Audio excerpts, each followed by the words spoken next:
What's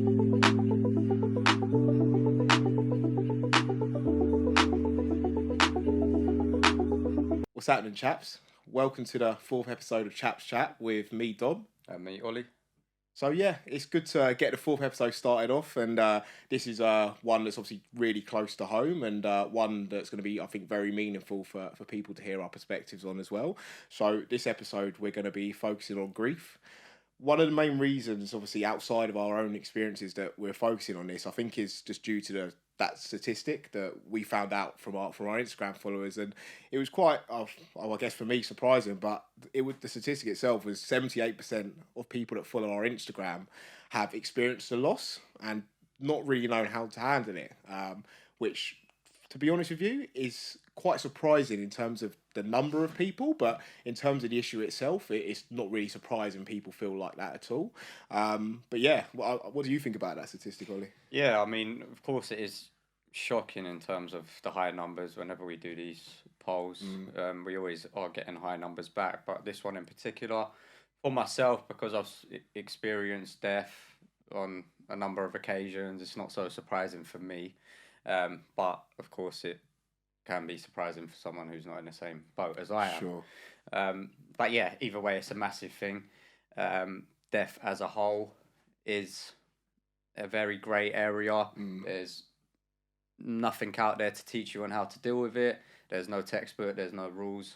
It is just how you are as a person, how that feeling is for you, and you sort of have to manage that and learn it for yourself. Yeah, definitely, mate. And I think we talk about, obviously, mental health not being a subject that's spoken about too much, but just thinking about it now, like, people don't really speak about death as a whole. Like, it's kind of one of those taboo subjects that, because I guess it is negative in a sense. Like, obviously, it's something that's going to happen to all of us at some point, right? Yeah. But it's negative in the sense of it's not maybe a nice thing to obviously go through and deal with.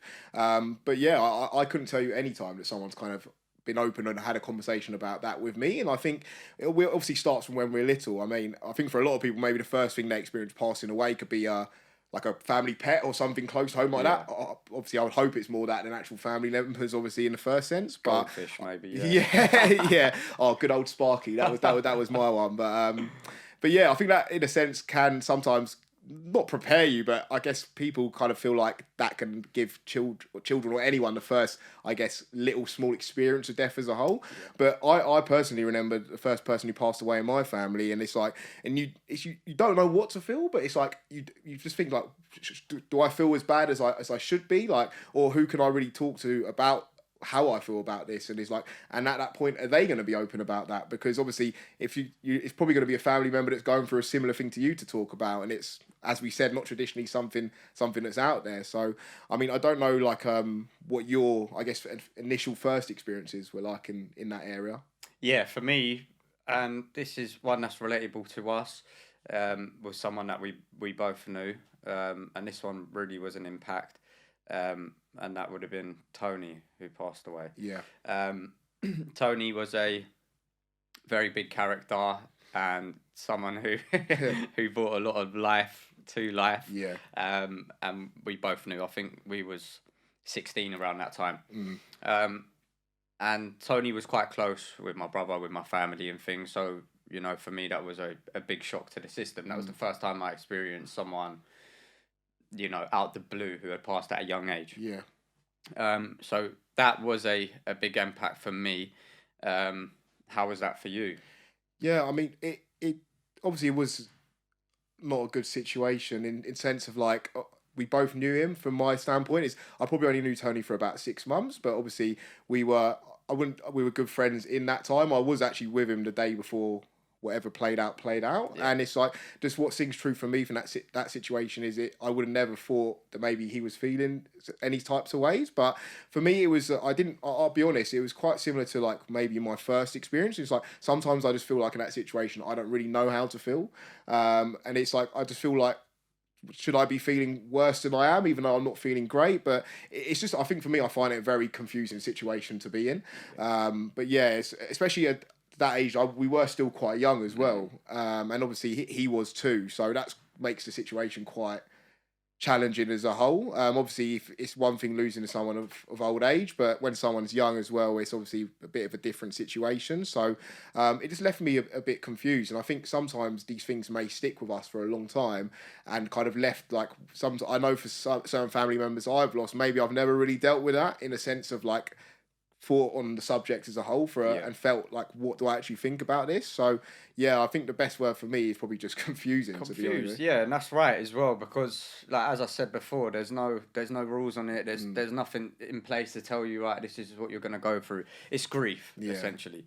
And grief can come in all shapes and sizes, all forms. It doesn't really matter, but it's such a difficult thing to actually, put the nail on the head and try and relate to everyone, because everyone will go through their own stages of grief. Yeah. And it is a sense of confusion, like, bloody hell, mate, like I actually really like this person, do you know what I mean? I had a lot of time for them. Should I be feeling, in a worse way? Yeah. Should I be feeling depressed? Should I not be leaving my house? Should I not be carrying on with things in life? All of these things come into question, but it all comes down to you. Whatever feels right for you is very important. And I think going on to another experience for myself was when my cousin Josh was murdered in 2015, an unprovoked knife attack. Josh was only 21 years of age at that time as well. I was just turning 19 myself. I was still young, and from a knife attack, it wasn't really something which was involved in my world. Knives and murders and things like this. So when it did happen to Josh, it completely rocked my world. As you know, like, we're very tight, close family. Yeah. Me and Josh were tight. Everyone in the family was tight with Josh. He was an extremely good person, and it just made me really reevaluate life and what the fuck is life, basically. Yeah. I was very confused. So like, I understand what you're saying there about confusion. I didn't know why it happened. I didn't understand why it happened to him. And I also didn't understand why it happened to us as a family as well. It could have been myself, it could have been anyone in our family, and it could be anyone in anyone's family. Yeah. An unprovoked knife attack is not okay. So yeah, mate, it broke me down. It broke me down massively. I was going through extreme depression, anxiety. I didn't want to do anything. I was fucking angry with the world, mate. I still get angry when I think about it now. Yeah. And that's just the whole stage of grief, is that it's never fully, you're never fully going to recover from it, but it is a journey that you must go on. And it will fucking break you and put you down to the ground and make you feel this big, but it's all about pulling out that strength, as we speak about, which we all have inside us. All about finding that and just trying new coping mechanisms to get through what you're getting through. But in all sense of what happened to Josh, it changed everything for me, mate.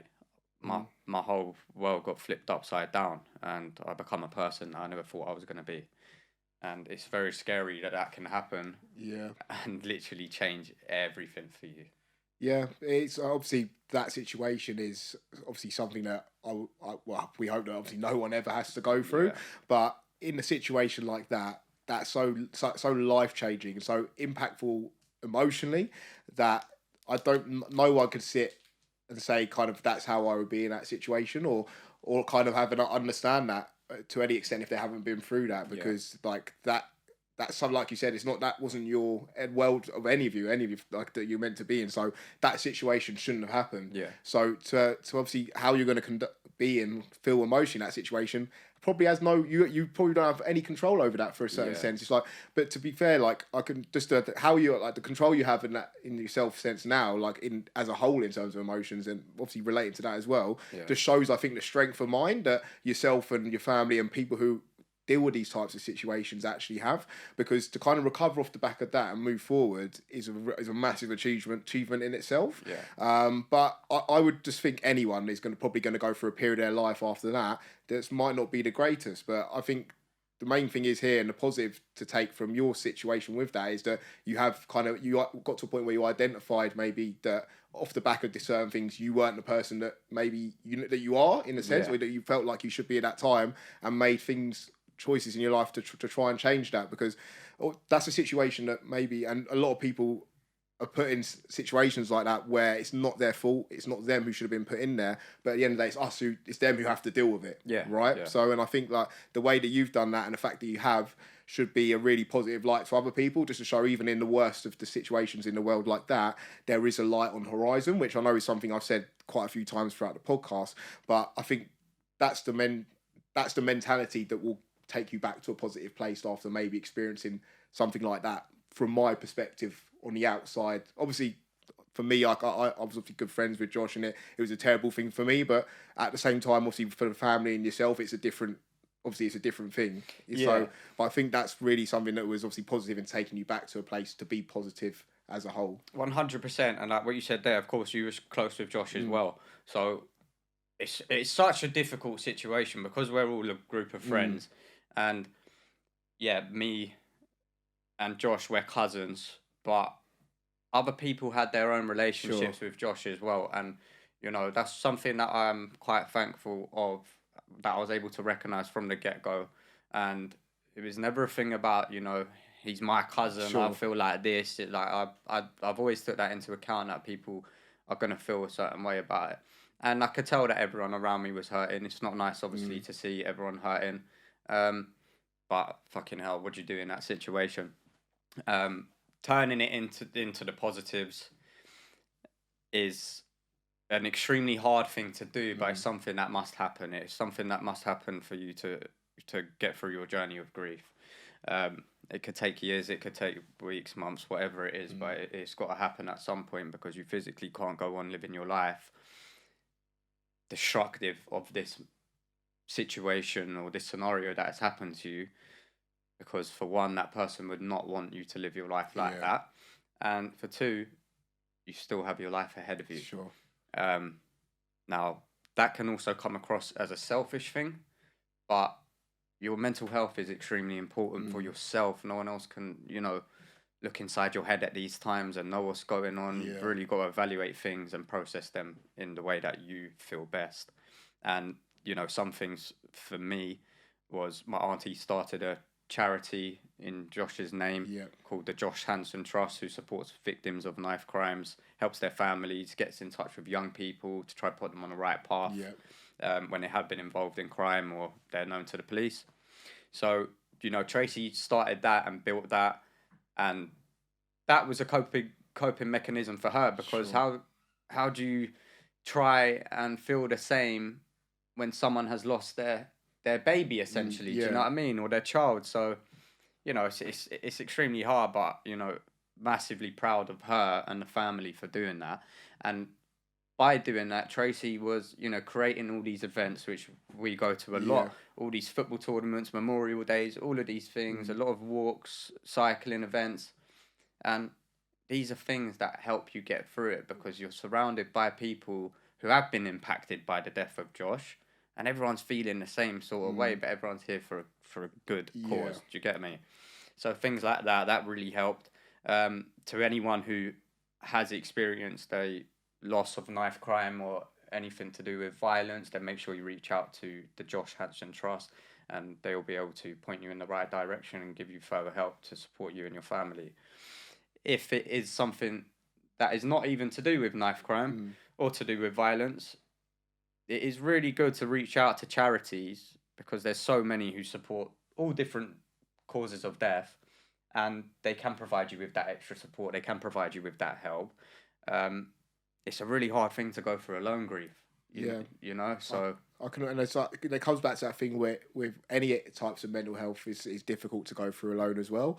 And I think like another like a great positive in that as well is like how many people has the Josh Hanson Trust charity help now off the back of that. I know you spoke about obviously helping people on a wider basis in regards to knife crime. Obviously, especially it's an issue in England, in London, obviously a massive issue. So it's good that there's been a positive come out of that on that side, and obviously I don't know, but we're obviously not going to know a number, but I know a lot of people have been helped through the charity now as well.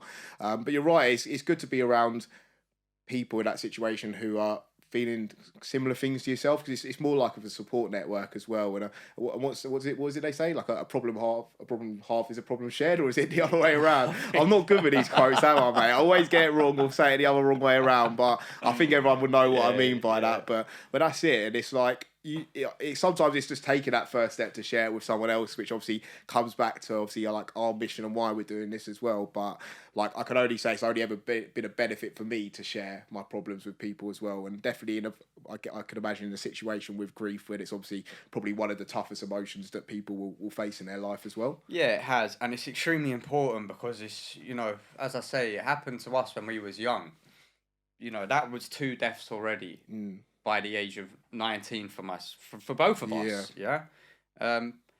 like shock though, a big shock, because these, as we say, it wasn't a death of an old person who had lived a long life, and that's how the game goes. Eventually, you will pass on, and then again, it happened again, where Jack McGill, a friend of ours, passed away a few years ago now, and he was young himself, only 24 years of age.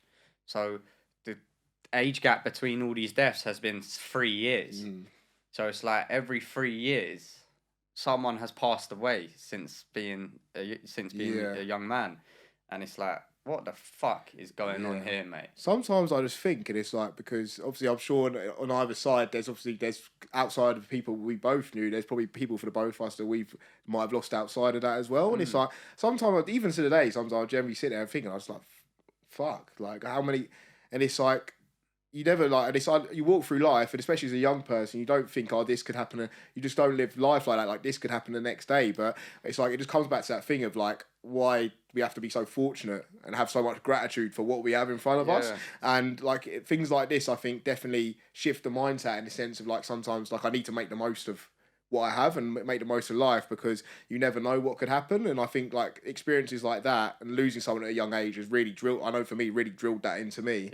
And it's just like, and again, like when the more people I feel like as well that you lose as well, and again it comes back to that confusion, like what do I think, I don't know. But it's like, it's not a normal thing to losing people that age. But like, I'm sure there's a lot of people who out there have lost a lot of friends at a young age in certain different circumstances. And it's like, over time, it's like that's never going to be a normal feeling. But it's like, the more that it happens, it's like, what am I meant to do? Like, what am I meant to feel in this? And it's weird. But it's like, as you said, it's not someone like it's an old person. It's like, it's just things like that shouldn't be happening, really. And it's just like, the question is like, I'm thinking now is like, how do you really change that? And it's a difficult question, but yeah, I think it's, as you said as well, like, people wouldn't want us to be let it be detrimental to our whole lives. And that may sound like a selfish thing to say, but I just know everyone that I've lost, there were people when they were here, they only wanted the best for people, right? Exactly, so when they're gone, I know it's just exactly the same thing. And it's like, I'm sure that they would want us to make the most of our lives, but obviously remember them in a good way and be happy for ourselves, because that's what they would have wanted when they were here too.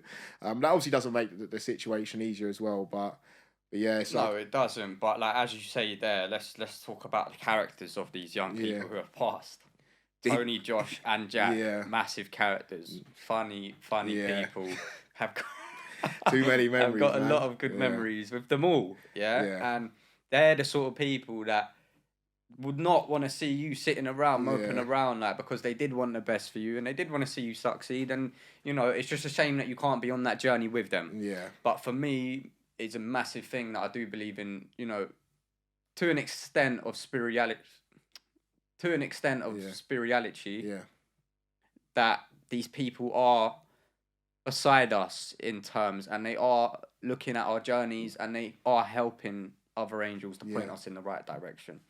And that's a massive help for me.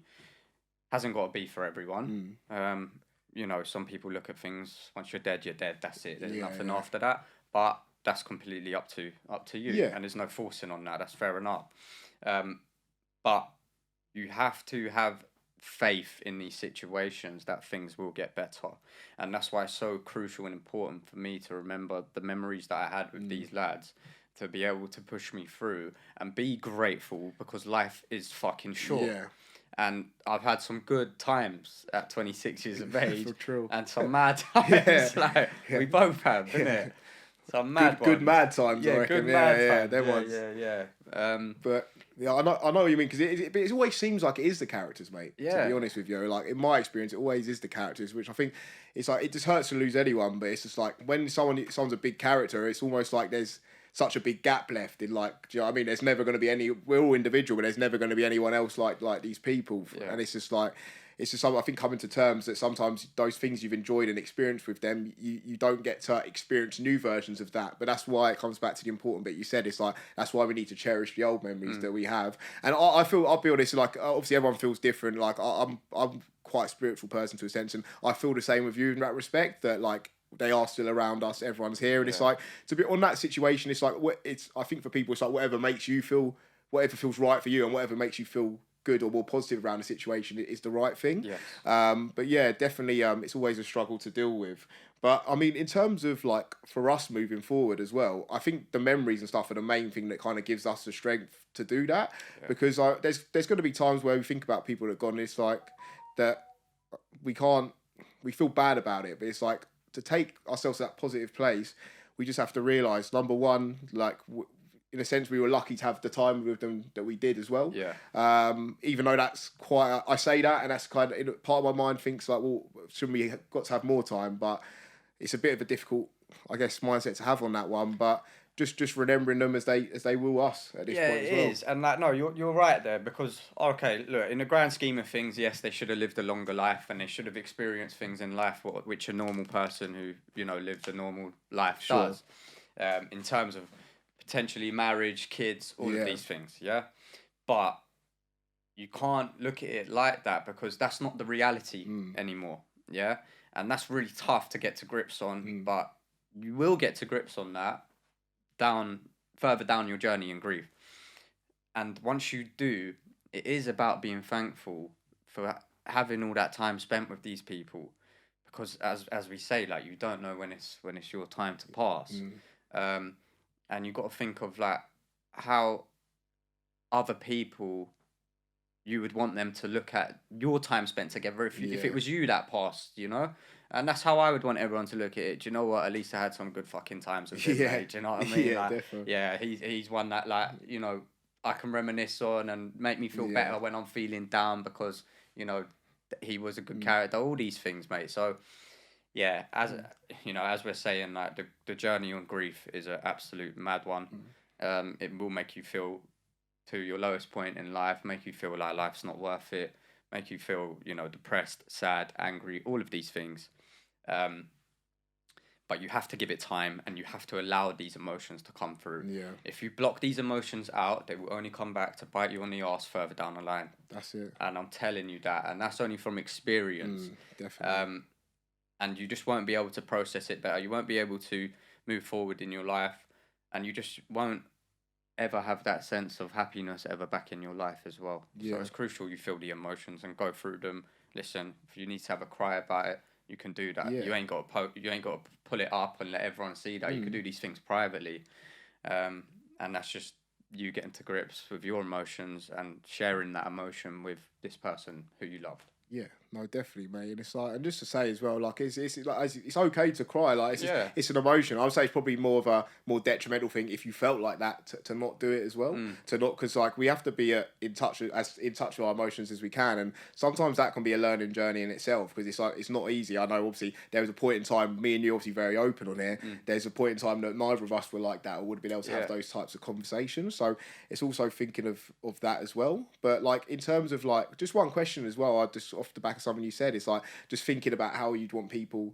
to think about you. Like, just to be honest, from my point of view, that's probably something I've never really thought of, in a sense. So do you think actually maybe experiencing that situation that you did is something that has kind of had made you think those types of thoughts off the back of that? Yeah, it has. And when I say, you know, I want people to remember me in ways like that, I only mean for people who who are close Sure. with me in my life and people that I actually genuinely care about.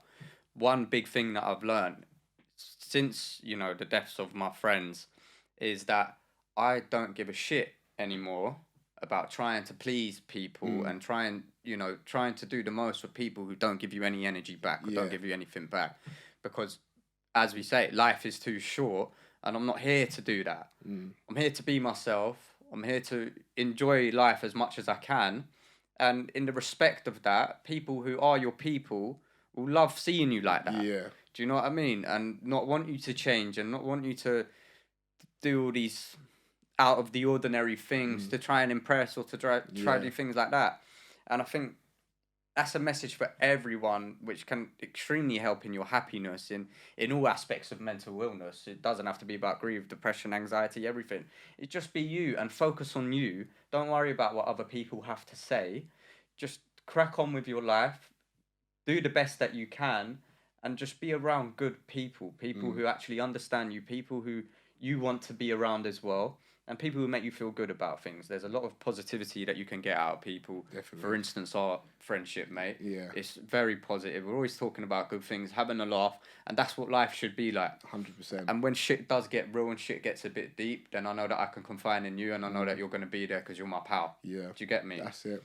And that's what's important. Yeah, and I think even just knowing you have that support network as well just makes the whole situation better as well, because you know that, like, if you are in a place where you're not feeling great, that like we're already in that mindset that we can go and have that conversation with someone, and after that, just speaking with someone about anything mental health related, in my experience, just makes it better from the second, even after you finish speaking to them. I'm not saying it cure, just fit that makes everything better, but you'll feel better in yourself after just doing that. So yeah, I definitely echo that from my side, mate. Yeah, and one thing there as well, do you know, I was speaking to someone recently who, going through a tough time at the minute, and they said, I've tried speaking to people, I've spoken to people, it hasn't done anything.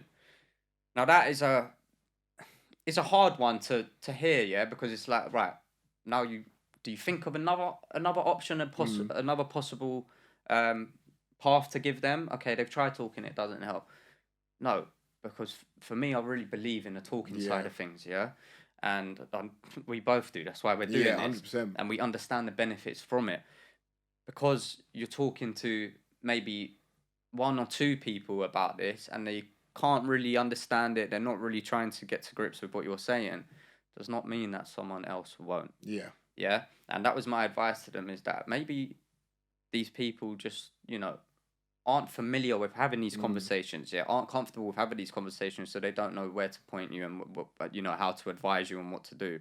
So that's why you need to branch out and look for people who are in them similar circumstances as you, because it's so much better to talk to someone who can relate.